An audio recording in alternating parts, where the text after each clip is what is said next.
আল্লাহ তাআলা বলেন আলিফ লাম র। অনেকে মোবাইল ব্যবহার করে, মোবাইলের মধ্যে পাসওয়ার্ড দিয়ে থাকে, পাসওয়ার্ড যেই সংখ্যা দিয়ে দেবে সেটা টিপলে কেবল মোবাইলটা খুলবে, ওপেন হবে। আল্লাহ তাআলা একটা সুন্দর মেসেজ দিলেন, মেসেজের শুরুতে আলিফ লাম র পাসওয়ার্ড দিলেন। এই পাসওয়ার্ডের অর্থ এক আল্লাহ ছাড়া আর কেউ জানে না। জোরে কোন আল্লাহু আকবার।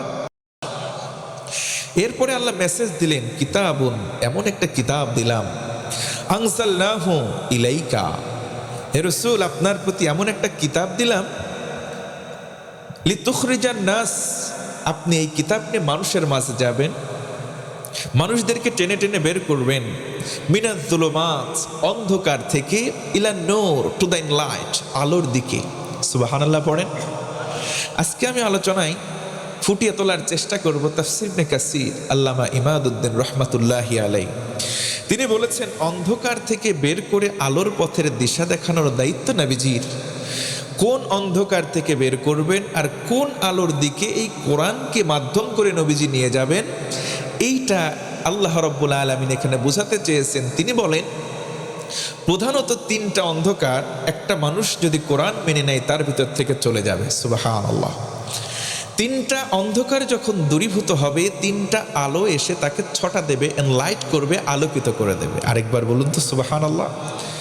আল্লাহ রাব্বুল আলামিন বলেন কিতাবুন আনজালনাহু ইলাইকা লিতুখরিজান নাস মিনাজ যুলুমাতি ইলান নূর।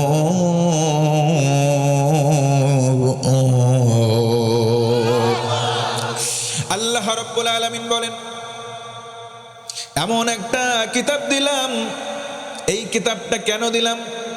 ওগো নবী, কিতাব দিলাম এই কারণে, কিতাবটা আপনি নেবেন, অন্ধকারে পড়ে থাকা মানুষ জাতির কাছে চলে যাবেন, যাদের কাছে ধর্মের আলো নেই, যাদের কাছে কুফর আছে, যাদের কাছে শিরক আছে, নেফাক আছে, রাসূল আপনি তাদের মাঝে চলে যান, তাদেরকে আপনি কোরআনের আলোয় আলোকিত করেন।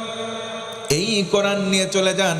কোরআন নিয়ে যখন চলে যাবেন, কোরআনের আলোয় মানুষগুলো আলোকিত হবে। বলুন সুবহানাল্লাহ। কারো কলিজার ভেতরে যদি কোরআনের আলো চলে যায়, তার মধ্য থেকে তিনটা অন্ধকার সঙ্গে সঙ্গে আমার আল্লাহ সাথে সাথে দূর করে নিট অ্যান্ড ক্লিন বানাবেন। জোরে বলুন সুবহানাল্লাহ। তাফসীরে ফি জিলালিল কোরআন আল্লামা সাইয়্যিদ কুতুব শহীদ রাহমাতুল্লাহি আলাইহি তিনি বলেন মুকদ্দমা অংশের মধ্যে ফি জিলালিল কোরআন হিয়া নি'মাল্লাহ, কোরআনের একটা ছায়া আছে, এই কোরআনের ছায়ায় যেই ব্যক্তি নিজের জীবনটা সঁপে দেবে, আল্লাহ রাব্বুল আলামিন তিনটা পুরস্কার তাকে দান করবেন। বলুন সুবহানাল্লাহ। এক নম্বর পুরস্কার হলো তারফাউল উমর, আল্লাহ রাব্বুল আলামিন কোরআন মানে বলার সম্মান দুনিয়াতে বাড়িয়ে দেবেন। বলুন সুবহানাল্লাহ। মুসলমান ভাইরা বলুন তো সম্মান দেওয়ার মালিক কে? আল্লাহ। আর একটু জোরে বলেন। আল্লাহ রাব্বুল আলামিন বলেন ওয়া তুইজ্জু মান তাশাউ ওয়া তুযিল্লু মান তাশাউ বিয়াদিকাল খায়র।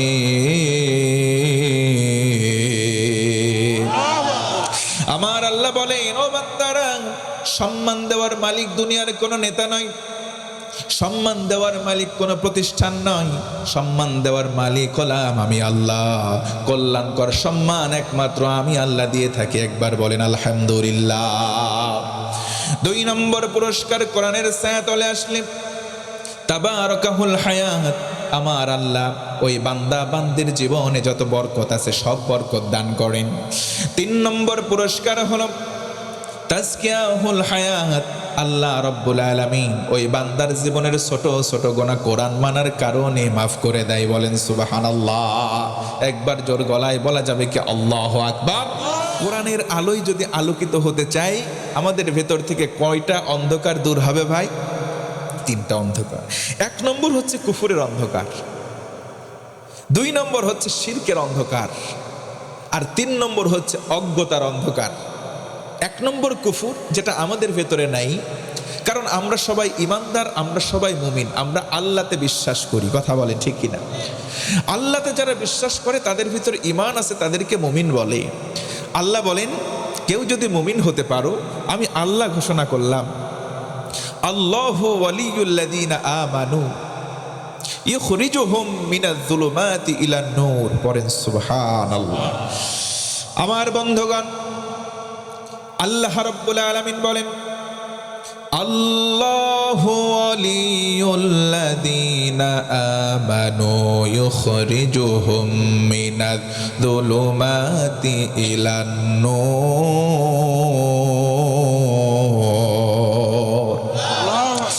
আল্লাহ রাব্বুল আলামিন বলেন, আমি আল্লাহ বলি, আমি আল্লাহ বন্ধু, আমি আল্লাহ তোমার অভিভাবক হব যদি তোমার ভিতরে একটা গুণ থাকে, সেটার নাম হলো ঈমান। পড়েন সুবহানাল্লাহ। কেউ যদি আল্লাহতে বিশ্বাস করে, কেউ যদি মুমিন হয়, আমার আল্লাহ বলেন, গোলাম আমি আল্লাহ তোমার সঙ্গী হয়ে যাব, আমি আল্লাহ তোমার ওলি হয়ে যাব, আমি আল্লাহ তোমার বন্ধু হব। আমি যখন কারো বন্ধু হব, আল্লাহ রব্বুল আলামিন বলেন, শোনো, আমি যখন কোনো গোলাম তোমার বন্ধু হয়ে যাব, আমি আল্লাহ বন্ধু হওয়ার পর তোমারে আর অন্ধকারে রাখবো না, আমি রব্বুল আলামিন তোমারে আলোর পথের দিশা দেখাবো। বলেন সুবহানাল্লাহ।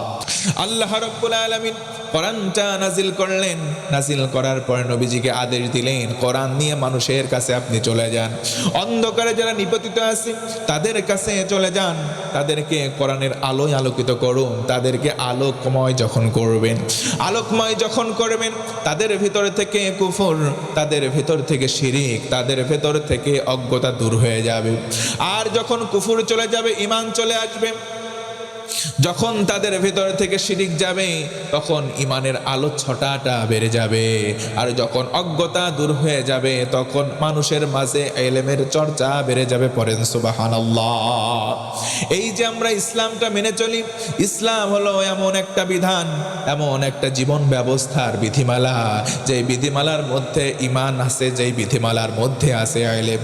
কোরআন আল কারীমের প্রথম বাণী হলো ইকরা। اقرأ باسم ربك الذي خلق خلق الإنسان من علق اقرأ وربك الأكرم। জোরে কোন আল্লাহু আকবার। আল্লাহ রাব্বুল আলামিন নবীজিকে যখন প্রথম আদেশ দিলেন, নির্দেশনা নাজিল করলেন, সেটার নাম হলো ইকরা, মানে হলো পড়ো। যেই ধর্মের প্রথম বাণী হলো পড়ো, সেই পড়া আজকে সমাজে নাই। ও মুসলমান ভাইয়েরা, বলেন তো পড়ার দরকার আছে না নাই? সব সময় আমরা পড়তে চাই, তবে পড়ব কোন পড়া? যেই পড়ার মধ্যে আমার স্রষ্টা আছে, যেই পড়ার মধ্যে স্রষ্টার সৃষ্টি তত্ত্ব আছে, এমন পড়া পড়া যাবে না যেই পড়া পড়লে মানুষ নাস্তিক হয়ে যায়, যেই পড়া পড়লে মানুষ আল্লাহ ভুলে যায়, সেই পড়া কখনো পড়া হতে পারে? আমার বন্ধুগণ, মনোযোগ আর একটু বাড়ায় দেন। ইলমটা কেমন ভাবে আমরা হাসিল করব, কেমন ভাবে জ্ঞানে জ্ঞানবান হব, আল্লাহ রাব্বুল আলামিন ফর্মুলা কোরআনে কারীমের মধ্যে জানিয়ে দিলেন। পড়ুন সুবহানাল্লাহ। আল্লাহ রাব্বুল আলামিন বলেন, ফাসআলু আহলায যিকরি ইন কুনতুম লা তা'লামুন।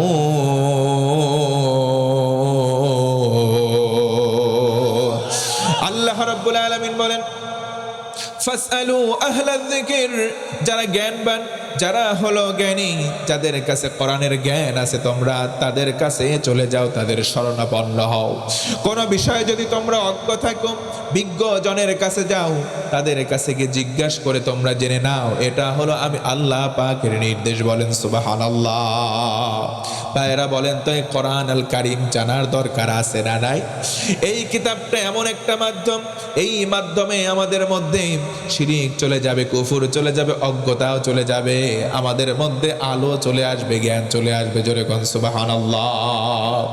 এই কোরআন আল কারীম এমন আশ্চর্যের, এই কোরআন আল কারীম যদি আমরা ঐক্যবদ্ধভাবে মেনে নেই, কোরআন মানার সঙ্গে সঙ্গে আমাদের জীবনটা আলোকময় হয়ে যাবে। আল্লাহ রাব্বুল আলামিন বলেন, তাহা মা আনজালনা আলাইকাল কুরআনা লিতাশকা। জোরে কোন আল্লাহু আকবার। আরো জোরে একবার আল্লাহু আকবার। আল্লাহ রাব্বুল আলামিন বলেন, ওগো নবী শুনুন, এই কোরআন আমি এই কারণে দেই নাই যাতে আপনার ভাগ্যটা নষ্ট হয়ে যাবে, না না, বরং এই কোরআনটা আমি এই কারণে দিলাম যাতে করে আপনার সম্মান, যাতে করে আপনার ভাগ্যটা সুপ্রসন্ন হয়, যাতে করে আপনি ভাগ্য হারা হবেন, এই জন্য কোরআন দেই নাই। তার মানে কোরআনের কাছে আসবে যারা, যদি অসহায় থাকে, যদি জিরো থাকে, আল্লাহ রব্বুল আলামিন তাদেরকে হিরো বানায় দেবেন। পড়েন সুবহানাল্লাহ। কোরআনের কাছে আসে যারা, কোরআনের জ্ঞানে জ্ঞানীবান হয় যারা, কোরআনের আলোয় আলোকিত হয় যারা, তারা কখনো আমাদের মাঝ থেকে মরে গেলেও একেবারে মরে না। কথা বলেন ঠিক কিনা? এই কোরআন সংশ্লিষ্ট জীবন যারা গঠন করে, তাদের সম্মান পরিচিতি আমার আল্লাহ গগনচুম্বী করে দেন, দুনিয়া এবং আখিরাতে বাড়ায় দেন। কথা বলেন ঠিক কিনা? আল্লাহ রাসূল বলেন, যখন আমার আল্লাহ কাউকে ভালোবাসেন, মহাব্বত করেন, নাদা জিবরিল, জিবরিলকে ডাকেন, ডেকে বলেন, জিবরিল শোনো, ওই যে গোলাম, ওই গোলামটাকে আমি আল্লাহ ভালোবাসি। ফাআহিব্বুহু, তুমি জিবরিল ভালোবাসো। এবার জিবরিল আমিন ফেরেশতাদের সবার সামনে দাঁড়িয়ে ভাষণ দেন, ও আল্লাহর ফেরেশতারা সবাই শোনো, আমি তোমাদের লিডার, আল্লাহ বলেছেন অমুক গোলামকে আমার আল্লাহ ভালোবাসেন, আমি জিবরিল ওই গোলামটাকে ভালোবাসি। ফাআহিব্বুহু, তোমরা সবাই মিলে ওই আল্লাহর বান্দাটাকে মহাব্বত করো, ভালোবাসো। আল্লাহর রাসূল বলেন, সব ফেরেশতারা ওই বান্দাটাকে ভালোবাসা আরম্ভ করে দেয়। সুবহানাল্লাহ। রাসূল আমার বলেন, যখন ফেরেশতারা ওই ব্যক্তিকে ভালোবাসেন, এবার তার জন্য দোয়া করেন। এক নম্বর দোয়া, গো আল্লাহ, ওই ব্যক্তির জীবনের গুনাহগুলো মাফ করে দাও। দুই নম্বর, ওই ব্যক্তির ঠিকানা তুমি জান্নাতের মধ্যে বরাদ্দ করে দাও। সুবহানাল্লাহ। রাসূল আমার বলেন, ফেরেশতাদের দোয়া একটাও ফেরত দেওয়া হয় না, সব দোয়াগুলো কবুল করা হয়। ও মুসলমান ভাইরা, বলেন তো, ফেরেশতাদের দোয়া পাওয়ার জন্য যোগ্যতা অর্জন করার দরকার আমাদের আছে না নাই? আল্লাহ রাব্বুল আলামিন তার সম্মান গগনচুম্বী করে দেন। এই সম্মান মানুষের মাঝ থেকে আসে নাই।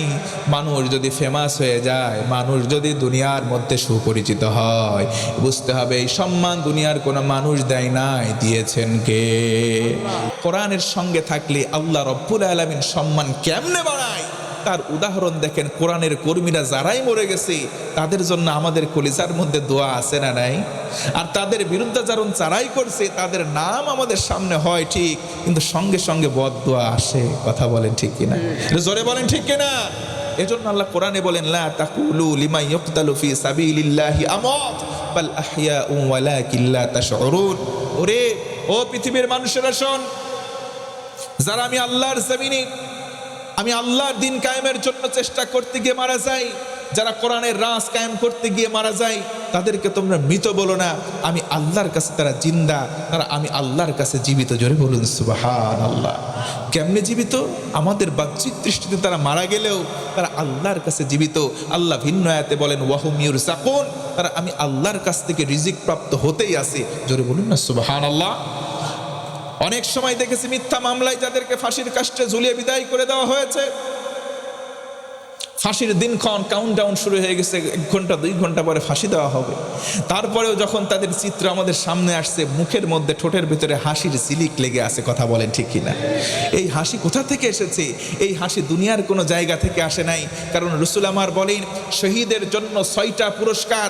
তার প্রথম পুরস্কার, তার রক্তের ফোঁটা মাটিতে পড়ার সঙ্গে সঙ্গে তার জীবনের তামাম গুনাহগুলো আল্লাহ মাফ করে দেয়। সঙ্গে সঙ্গে জান্নাতে কোন জায়গায় সে থাকবে, সেই জায়গাটা ফেরেশতারা তার চোখের সামনে তুলে ধরে। আল্লাহু আকবার। আরে কোরআনের কর্মীরা এমনি এমনি হাসে না, জীবন চলে যাচ্ছে, ফাঁসির দড়ি দেখেও তারা হাসতে হাসতে জীবন দিয়ে দেয়। কারণ জীবনের মালিক আল্লাহর রাজ কায়েম করতে গিয়ে, কোরআনের রাজ কায়েম করতে গিয়ে তারা জীবন দিচ্ছে। এই জীবনটা দুনিয়াতে দেওয়ার সঙ্গে সঙ্গে চোখ বন্ধ করবে তো জান্নাত, চোখ বন্ধ করবে তো জান্নাত। চিল্লায় এখন তো আল্লাহু আকবার। হযরতে জাবের রাদিয়াল্লাহু তাআলা আনহু একদিন কান্না করতেছে। আমার রাসূল বললেন, জাবের কেন কান্না করো? হযরতে জাবের বললেন, ইয়া রাসূলুল্লাহ, আমার বাবা শহীদ হয়ে গিয়েছে, আমার বাবা কয়েকজন সন্তান রেখে গিয়েছে, আমার ছোট ভাই বোন, তাদেরকে দেখাশোনা করার দায়িত্ব নেওয়ার মতো কেউ নাই। আমি বড় ভাই হিসেবে আমার দায়িত্ব হলো সংসার পরিচালনা করা। আমার বাবা যখন ইন্তেকাল করে, শাহাদাত বরণ করে, তখন কিছু ঋণ ছিল, সেই ঋণের বোঝাটা আমি জাবের এখনো শোধ করতে পারি নাই। ইয়া রাসূলুল্লাহ, এই বিষণ্ণ মন নিয়ে আমার চোখ দিয়ে পানি বের হয়। আল্লাহ রাসূল বললেন, ও জাবের শোনো, তুমি কান্না করতেছো, একটু সময় আমার কথা তুমি শোনো। হযরতে জাবের বললেন, ইয়া রাসূলুল্লাহ বলুন। আল্লাহ রাসূল বললেন, জাবের, এমন একটা শুভ সংবাদ তোমাকে দিব, যেই সংবাদ শুনলে তোমার কান্নাটা দূর হয়ে যাবে। বলেন সুবহানাল্লাহ। এই মুহূর্তে আমার কাছে জিবরিল আমিন একটা খবর দিলেন। কি সেই খবর? নবী আমার বললেন, জাবের, তোমার বাবা শহীদ হয়ে আল্লাহর সঙ্গে দিদার হয়ে গেছে। সুবহানাল্লাহ। আল্লাহর সঙ্গে কথোপকথন হয়েছে। জাবের রাদিয়াল্লাহু আনহু বললেন, ইয়া রাসূলুল্লাহ, আমার আব্বার সঙ্গে আল্লাহ কি কথা বলেছেন একটু আমি জানতে চাই। হযরত রাসূল আমার বলেন, ও জাবের শোনো, আল্লাহ তোমার বাবার সঙ্গে কথা বললেন। কথা বলার পর তোমার বাবাকে জিজ্ঞেস করা হলো, তুমি কি চাও? জান্নাতের মধ্যে আল্লাহর সঙ্গে কনভারসেশন হচ্ছে। ও বালা বান্দা, তুমি কি চাও? জাবের, তোমার বাবা বলেছে, আল্লাহ আমি আবার জীবন চাই, দুনিয়াতে যেতে চাই। বলেন সুবহানাল্লাহ। তুমি আবার কেন জীবন চাও, কেন দুনিয়াতে যেতে চাও? ও জাবের, তোমার বাবা আল্লাহকে বলল, আল্লাহ তুমি আমারে জীবন দাও, আমি আবার দুনিয়ার জমিনে যেতে চাই, আবার কোরআনের কর্মী হতে চাই, কোরআনের জন্য আবার জীবনটা উৎসর্গ করে আমি শহীদ হতে চাই। আল্লাহু আকবার।